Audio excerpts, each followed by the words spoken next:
अयोध्या पहुंचा इतना सामान ट्रस्ट के पास रखने की नहीं बची जगह, हाथ जोड़कर बोले अधिकारी अब मत दीजिए दान। मंदिर के बाहर खड़ी हुई दर्जनों ट्रक, दान पेटी में आया इतना पैसा कई बार खाली करनी पड़ी, कई मशीनें होंगी खराब, चांदी और सोने की ईंट भी हो गई इतनी कि बैंक लॉकर भी हो गए फुल। राम भक्तों का ऐसा प्यार पहले नहीं देखा होगा।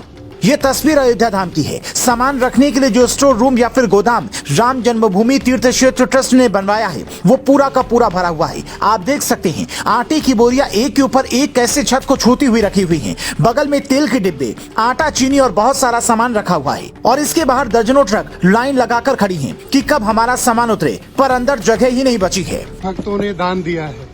ट्रकें खड़ी हैं, सर बोलिए, रिकॉर्ड कर रहा हूं। ट्रकें खड़ी हैं, पूरा गोदाम भरा हुआ है, रखने की जगह नहीं है।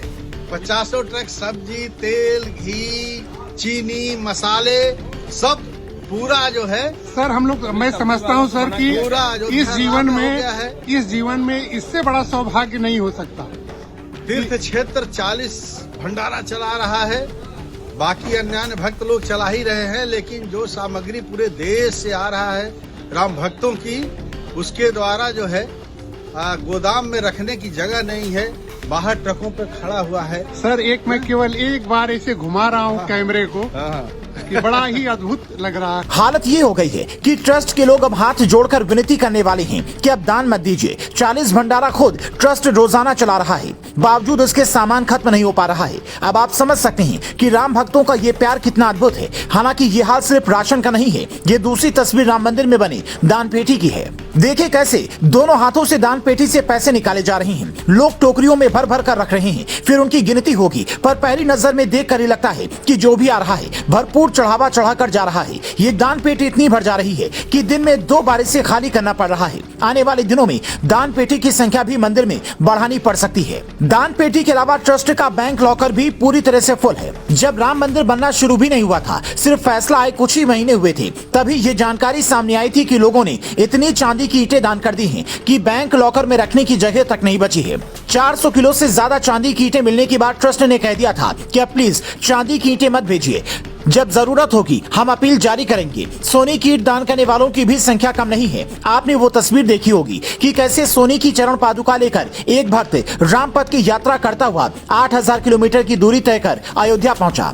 ऐसे में ये समझना जरूरी हो जाता है कि आखिर कौन वो लोग हैं जो इतना दिल खोलकर दान कर रहे हैं। राशन दान करने वालों की लिस्ट में देश के बड़े बड़े व्यापारी जिनका राशन का कारोबार है, जो पैसा दान करने से बड़ा किसी का पेट भरना मानते हैं, उनका नाम शामिल है। ट्रकों के ऊपर कईयों के नाम भी लिखे हैं, जबकि कई लोग ऐसे हैं जो अपना नाम गोपनीय रखना चाहते हैं, क्योंकि दान कभी भी प्रकट नहीं करना चाहिए। देश के बड़े बड़े बिजनेसमैन ने तो करोड़ों का चेक देकर अपना कर्तव्य पूरा कर लिया, लेकिन देश का मध्यम वर्ग और किसान जिसके यहाँ पर अनाज की खेती होती है, वो भी अपनी भक्ति दिखाएगा। और भक्ति दिखाने का इससे बड़ा मौका क्या हो सकता है। आप अयोध्या धाम पधारने वाले लाखों भक्तों के भंडारे के लिए राशन उपलब्ध करवा रही हूँ। एक तरफ ये राशन की ढेर सारी तस्वीरें, तो वहीं दूसरी तरफ अयोध्या के धन्नीपुर गाँव में प्रस्तावित मस्जिद के मॉडल की तस्वीरें हैं, जिसके निर्माण के लिए चंदा ही इकट्ठा नहीं हो पा रहा है। मस्जिद कमेटी के लोग तो ये कहने लगे कि पता नहीं कब तक निर्माण कार्य शुरू हो पाएगा, पर राम मंदिर के लिए भक्तों ने जो प्यार दिखाया है उसे देखकर दुनिया भी मुरीद हो गई है। पर तेजस्वी यादव जैसे लोगों की बुद्धि अब भी बदलेगी या नहीं, ये बड़ा सवाल है, क्योंकि मंदिर उद्घाटन के वक्त तो उन्होंने साफ साफ कह दिया था कि क्या मंदिर से रोटी मिलेगी। तो भैया रोटी बट रही है, अगर राम का नाम जपकर खाना चाहें तो खा सकते हैं।